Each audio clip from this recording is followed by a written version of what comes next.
Chapter 10.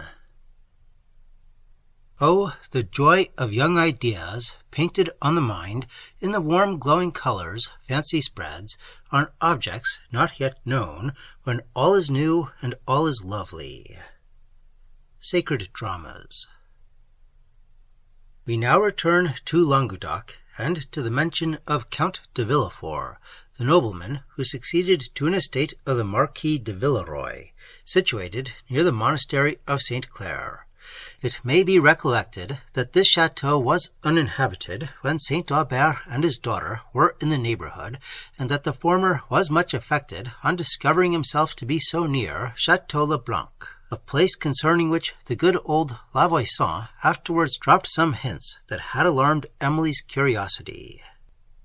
It was in the year 1584, the beginning of that in which St. Aubert died, that Francis Beauveau, Count de Villefort, came into possession of the mansions and extensive domain called Château-le-Blanc, situated in the province of Languedoc on the shore of the Mediterranean. This estate, which during some centuries had belonged to his family, now descended to him on the decease of his relative, the Marquis de Villeroy, who had been latterly a man of reserved manners and austere character, circumstances which, together with the duties of his profession that often called him into the field, and had prevented any degree of intimacy with his cousin, the Count de Villefort. For many years they had known little of each other, and the Count received the first intelligence of his death, which happened in a distant part of France, together with the instruments that gave him possession of the domain of Château-le-Blanc. But it was not till the following year that he determined to visit that estate, when he designed to pass the autumn there. The scenes of Château-le-Blanc often came to his remembrance, heightened by the touches which a warm imagination gives to the recollection of early pleasures.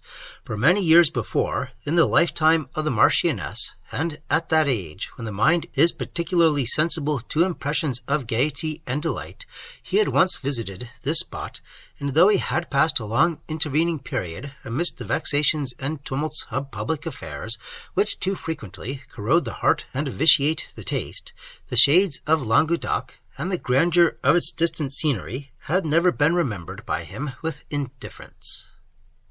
During many years the chateau had been abandoned by the late Marquis, and, being inhabited only by an old servant and his wife, had been suffered to fall much into decay.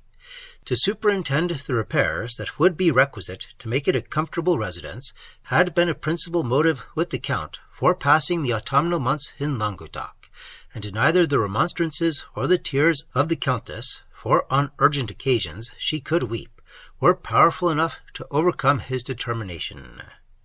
She prepared, therefore, to obey the command which she could not conquer, and to resign the gay assemblies of Paris, where her beauty was generally unrivalled, and won the applause to which her wit had but feeble claim, for the twilight canopy of woods, the lonely grandeur of mountains, and the solemnity of Gothic halls, and of long, long galleries, which echoed only the solitary step of a domestic, or the measured clink that ascended from the great clock, the ancient monitor of the hall below. From these melancholy expectations she endeavored to relieve her spirits by recollecting all that she had ever heard concerning the joyous vintage of the plains of Languedoc. But there, alas, no airy forms would bound to the gay melody of Parisian dances, and a view of the rustic festivities of peasants could afford little pleasure to a heart in which even the feelings of ordinary benevolence had long since decayed under the corruption of luxury. The Count had a son and a daughter, the children of a former marriage, who he designed should accompany him to the south of France. Henry, who was in his 20th year, was in the French service, and Blanche, who was not yet 18, had been hitherto confined to the convent, where she had been placed immediately on her father's second marriage. The present Countess, who had neither sufficient ability or inclination to superintend the education of her daughter-in-law, had advised this step, and the dread of superior beauty had since urged her to employ every art that might prevail on the Count to prolong the period of Blanche's seclusion. It was therefore with extreme mortification that she now understood he would no longer submit on this subject. Yet it afforded her some consolation to consider that, though the Lady Blanche would emerge from the convent, the shades of the country would for some time veil her beauty from the public eye. On the morning which commenced the journey, the postilions stopped at the convent by the Count's order, to take up Blanche, whose heart beat with delight at the prospect of novelty and freedom now before her.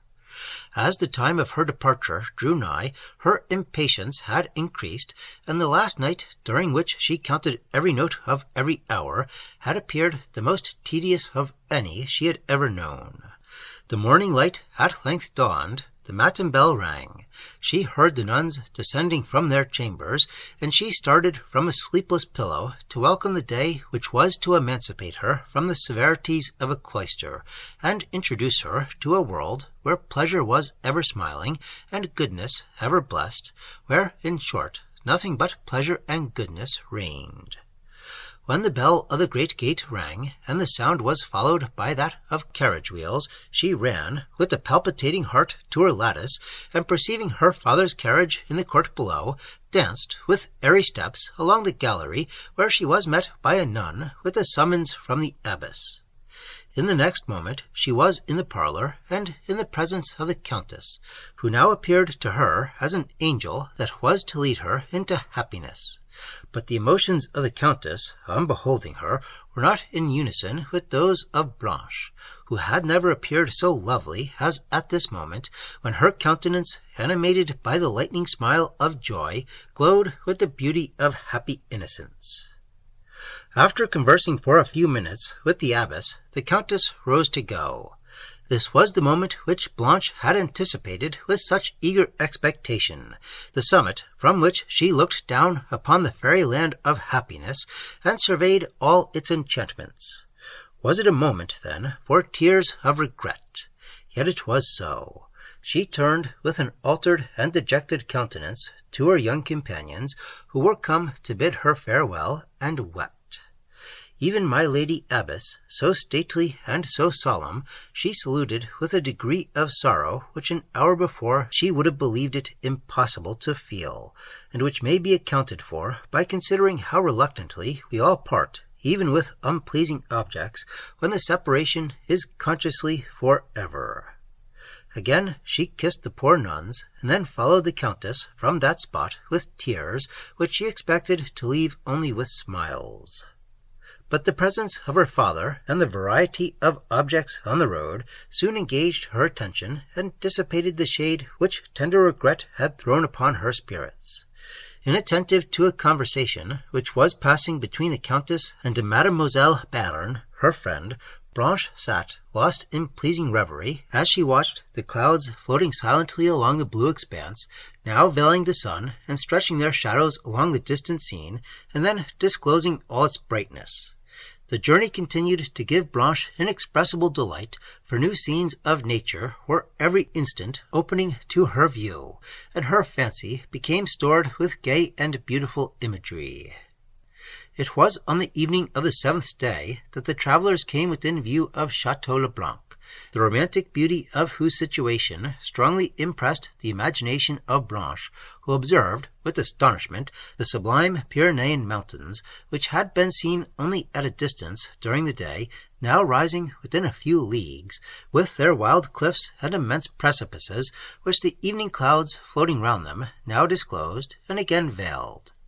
The setting rays that tinged their snowy summits with roseate hue touched their lower points with various coloring, while the bluish tint that pervaded their shadowy recesses gave the strength of contrast to the splendor of light. The plains of Languedoc, blushing with the purple vine, and diversified with groves of mulberry, almond, and olives, spread far to the north and the east. To the south appeared the Mediterranean, clear as crystal, and blue as the heavens it reflected, bearing on its bosom vessels whose white sails caught the sunbeams, and gave animation to the scene.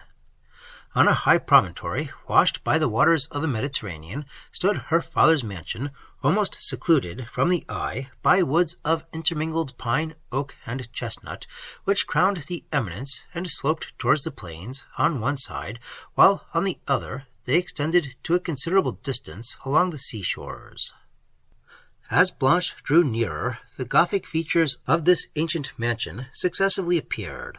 First, an embattled turret rising above the trees, then the broken arch of an immense gateway retiring beyond them, and she almost fancied herself approaching a castle such as is often celebrated in early story, where the knights look out from the battlements on some champion below, who, clothed in black armor, comes with his companions to rescue the fair lady of his love from the oppression of his rival.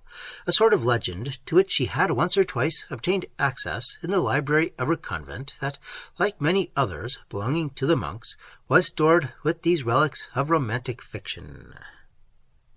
The carriages stopped at a gate which led into the domain of the chateau, but which was now fastened, and the great bell that had formerly served to announce the arrival of strangers, having long since fallen from its station, a servant climbed over a ruined part of the adjoining wall to give notice to those within of the arrival of their lord. As Blanche leaned from the coach window, she resigned herself to the sweet and gentle emotions which the hour and the scenery awakened. The sun had now left the earth, and twilight began to darken the mountains, while the distant waters, reflecting the blush that still glowed in the west, appeared like a line of light skirting the horizon. The low murmur of waves breaking on the shore came in the breeze, and now and then the melancholy dashing of oars was feebly heard from a distance. She was suffered to indulge her pensive mood, for the thoughts of the rest of the party were silently engaged upon the subjects of their several interests. Meanwhile, the Countess, reflecting with regret upon the gay parties she had left at Paris, surveyed with disgust what she thought the gloomy woods and solitary wildness of the scene, and, shrinking from the prospect of being shut up in an old castle, was prepared to meet every object with displeasure. The feelings of Henry were somewhat similar to those of the Countess. He gave a mournful sigh to the delights of the capital, and to the remembrance of a lady who, he believed, had engaged his affections, and who had certainly fascinated his imagination. But the surrounding country and the mode of life on which he was entering had, for him at least, the charm of novelty, and his regret was softened by the gay expectations of youth. The gates being at length unbarred, the carriage moved on slowly, under spreading chestnuts that almost excluded the remains of day, following what had been formerly a road, but which now, overgrown with luxuriant vegetation, could be traced only by the boundary formed by trees on either side, and which wound for half a mile among the woods before it reached the chateau. This was the very avenue that St. Aubert and Emily had formerly entered on their first arrival in the neighborhood, with the hope of finding a house that would receive them for the night, and had so abruptly quitted on perceiving the wildness of the place and a figure which the postilion had fancied was a robber. "What a dismal place is this!" exclaimed the Countess, as the carriage penetrated the deeper recesses of the woods. "Surely, my lord, you do not mean to pass all the autumn in this barbarous spot. One ought to bring hither a cup of the waters of Lethe, that the remembrance of pleasanter scenes may not heighten, at least, the natural dreariness of these." "I shall be governed by circumstances, madame," said the Count. "This barbarous spot was inhabited by my ancestors." The carriage now stopped at the chateau, where, at the door of the great hall, appeared the old steward and the Parisian servants, who had been sent to prepare the chateau, waiting to receive their lord. Lady Blanche now perceived that the edifice was not built entirely in the Gothic style, but that it had additions of a more modern date. The large and gloomy hall, however, into which she now entered, was entirely Gothic, and sumptuous tapestry, which it was now too dark to distinguish, hung upon the walls, and depictured scenes from some of the ancient Provençal romances.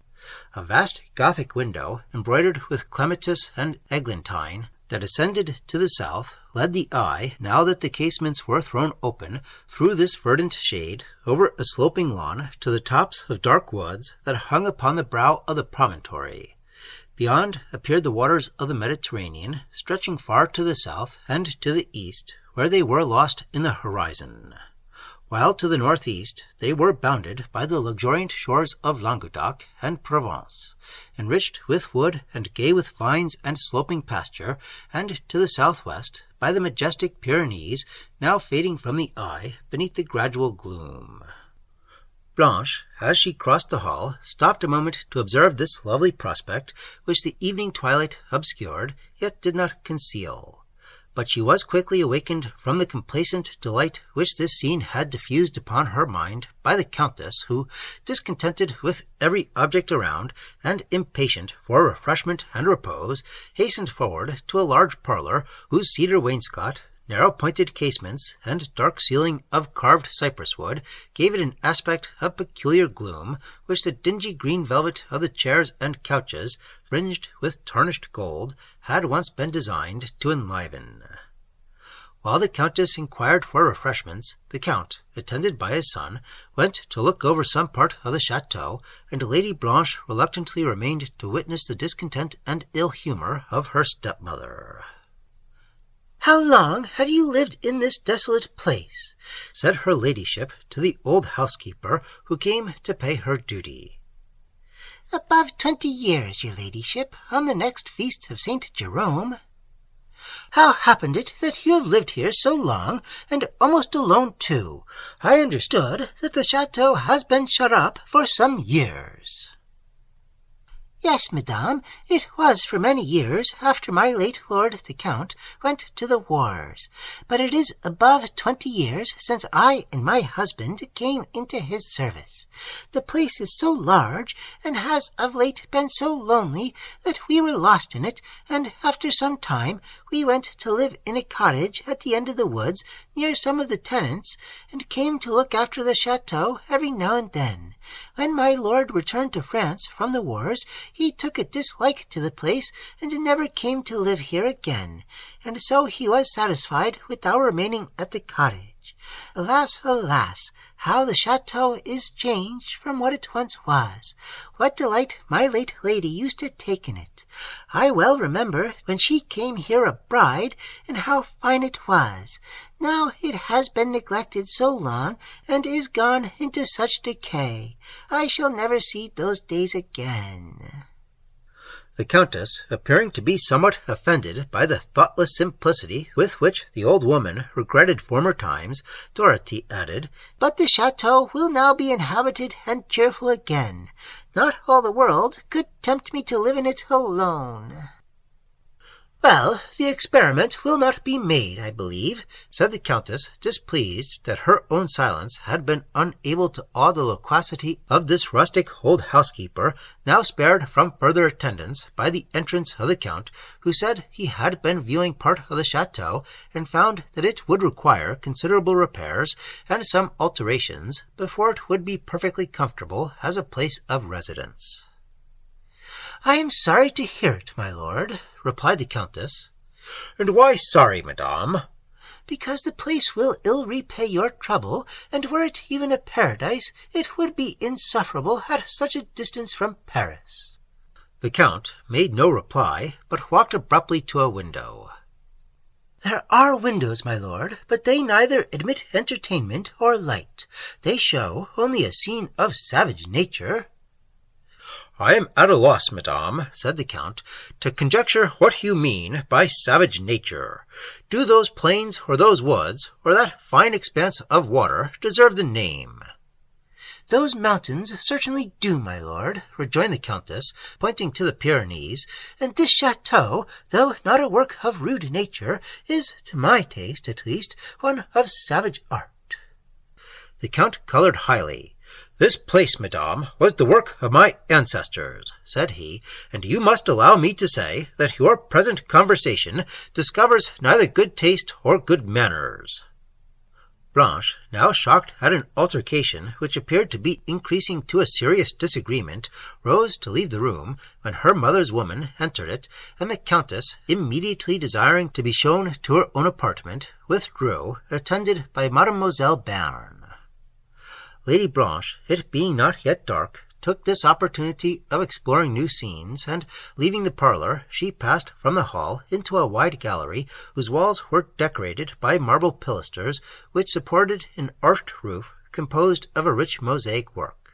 Through a distant window that seemed to terminate the gallery were seen the purple clouds of evening, and a landscape whose features, thinly veiled in twilight, no longer appeared distinctly, but blended into one grand mass, stretched to the horizon, colored only with a tint of solemn gray. The gallery terminated in a saloon, to which the window she had seen through an open door belonged, but the increasing dusk permitted her only an imperfect view of this apartment, which seemed to be magnificent and of modern architecture, though it had been either suffered to fall into decay or had never been properly finished. The windows, which were numerous and large, descended low, and afforded a very extensive and what Blanche's fancy represented to be a very lovely prospect, and she stood for some time surveying the grey obscurity and picturing imaginary woods and mountains, valleys and rivers on this scene of night. Her solemn sensations rather assisted than interrupted by the distant bark of a watchdog and by the breeze as it trembled upon the light foliage of the shrubs. Now and then appeared for a moment among the woods a cottage light, and at length was heard afar off the evening bell of a convent dying on the air. When she withdrew her thoughts from these subjects of fanciful delight, the gloom and silence of the saloon somewhat awed her, and having sought the door of the gallery, and pursued for a considerable time a dark passage, she came to a hall, but one totally different from that she had formerly seen. By the twilight admitted through an open portico, she could just distinguish this apartment to be of very light and airy architecture, and that it was paved with white marble, pillars of which supported the roof, that rose into arches built in the Moorish style. While Blanche stood on the steps of this portico, the moon rose over the sea, and gradually disclosed in partial light the beauties of the eminence on which she stood, whence a lawn, now rude and overgrown with high grass, sloped to the woods that, almost surrounding the chateau, extended in a grand sweep down the southern sides of the promontory to the very margin of the ocean. Beyond the woods on the north side appeared a long tract of the plains of Languedoc, and to the east the landscape she had before dimly seen, with the towers of a monastery illumined by the moon rising over dark groves. The soft and shadowy tint that overspread the scene, the waves undulating in the moonlight, and their low and measured murmurs on the beach, were circumstances that united to elevate the unaccustomed mind of Blanche to enthusiasm. "And have I lived in this glorious world so long," said she, "and never till now beheld such a prospect, never experienced these delights? Every peasant girl on my father's domain has viewed from her infancy the face of nature, has ranged at liberty her romantic wilds, while I have been shut in a cloister from the view of these beautiful appearances, which were designed to enchant all eyes and awaken all hearts. How can the poor nuns and friars feel the full fervor of devotion if they never see the sun rise or set? Never till this evening did I know what true devotion is, for never before did I see the sun sink below the vast earth. Tomorrow, for the first time in my life, I will see it rise. Oh, who would live in Paris to look upon black walls and dirty streets, when in the country they might gaze upon the blue heavens and all the green earth?"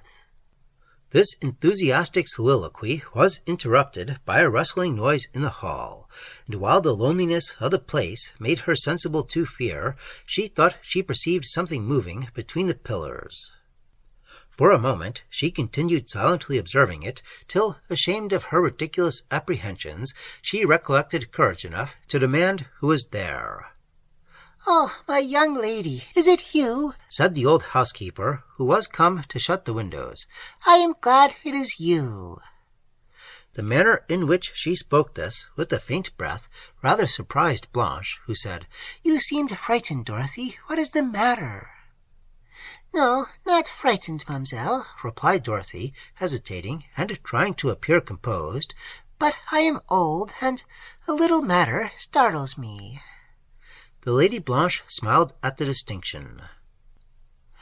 "I am glad that my lord the Count is come to live at the chateau, mamselle," continued Dorothy, "for it has been many a year deserted, and dreary enough. Now the place will look a little as it used to do when my poor lady was alive." Blanche inquired how long it was since the Marchioness died. "Alas, my lady," replied Dorothy, "so long that I have ceased to count the years. The place, to my mind, has mourned ever since, and I am sure my lord's vassals have. But you have lost yourself, mamselle. Shall I show you to the other side of the chateau?" Blanche inquired how long this part of the edifice had been built. "Soon after my lord's marriage, ma'am," replied Dorothy. "The place was large enough without this addition, for many rooms of the old building were even then never made use of, and my lord had a princely household too, but he thought the ancient mansion gloomy, and gloomy enough it is." Lady Blanche now desired to be shown to the inhabited part of the chateau, and as the passages were entirely dark, Dorothy conducted her along the edge of the lawn to the opposite side of the edifice, where, a door opening into the great hall, she was met by Mademoiselle Bearn. "Where have you been so long?" said she. "I had begun to think some wonderful adventure had befallen you, and that the giant of this enchanted castle, or the ghost which no doubt haunts it, had conveyed you through a trap-door into some subterranean vault whence you were never to return." "No," replied Blanche laughingly. "You seem to love adventures so well that I leave them for you to achieve." "Well, I am willing to achieve them, provided I am allowed to describe them." "My dear Mademoiselle Bearn," said Henry, as he met her at the door of the parlor, "no ghost of these days would be so savage as to impose silence on you. Our ghosts are more civilized than to condemn a lady to a purgatory severer even than her own, be it what it may." Mademoiselle Bearn replied only by a laugh, and the Count now entering the room, supper was served, during which he spoke little, frequently appeared to be abstracted from the company, and more than once remarked that the place was greatly altered since he had last seen it. "Many years have intervened since that period," said he, "and though the grand features of the scenery admit of no change, they impress me with sensations very different from those I formerly experienced." "Did these scenes, sir," said Blanche, "ever appear more lovely than they do now? To me this seems hardly possible." The Count, regarding her with a melancholy smile, said, "They once were as delightful to me as they are now to you. The landscape is not changed, but time has changed me. From my mind, the illusion which gave spirit to the coloring of nature is fading fast. If you live, my dear Blanche, to revisit this spot at a distance of many years, you will perhaps remember and understand the feelings of your father." Lady Blanche, affected by these words, remained silent. She looked forward to the period which the Count anticipated, and considering that he, who now spoke, would then probably be no more, her eyes, bent to the ground, were filled with tears. She gave her hand to her father, who, smiling affectionately, rose from his chair and went to a window to conceal his emotion. The fatigues of the day made the party separate at an early hour, when Blanche retired through a long oak gallery to her chamber, whose spacious and lofty walls, high antiquated casements, and, what was the effect of these, its gloomy air, did not reconcile her to its remote situation in this ancient building. The furniture also was of ancient date. The bed was of blue damask, trimmed with tarnished gold lace, and its lofty tester rose in the form of a canopy, whence the curtains descended like those of such tents as are sometimes represented in old pictures, and, indeed, much resembling those exhibited on the faded tapestry with which the chamber was hung. To Blanche, every object here was matter of curiosity, and taking the light from her woman to examine the tapestry, she perceived that it represented scenes from the wars of Troy, though the almost colorless worsted now mocked the glowing actions they once had painted. She laughed at the ludicrous absurdity she observed, till recollecting that the hands which had wove it were, like the poet whose thoughts of fire they had attempted to express, long since mouldered into dust, a train of melancholy ideas passed over her mind, and she almost wept. Having given her woman a strict injunction to awaken her before sunrise, she dismissed her, and then, to dissipate the gloom which reflection had cast upon her spirits, opened one of the high casements, and was again cheered by the face of living nature. The shadowy earth, the air and ocean, all was still.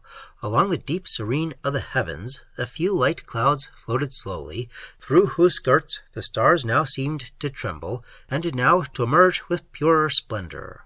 Blanche's thoughts arose involuntarily to the great author of the sublime objects she contemplated, and she breathed a prayer of finer devotion than any she had ever uttered beneath the vaulted roof of a cloister.